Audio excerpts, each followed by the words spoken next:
अरे इतने हरिया से घूमत आवत हो का कहाँ गइल घूमे?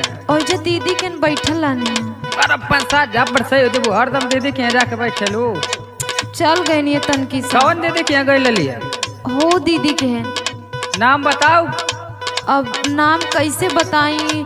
उ रउआ के भाई हवे ना तो कैसे हम बोले हमार जेठ लगी है ना। बताओ ना तू।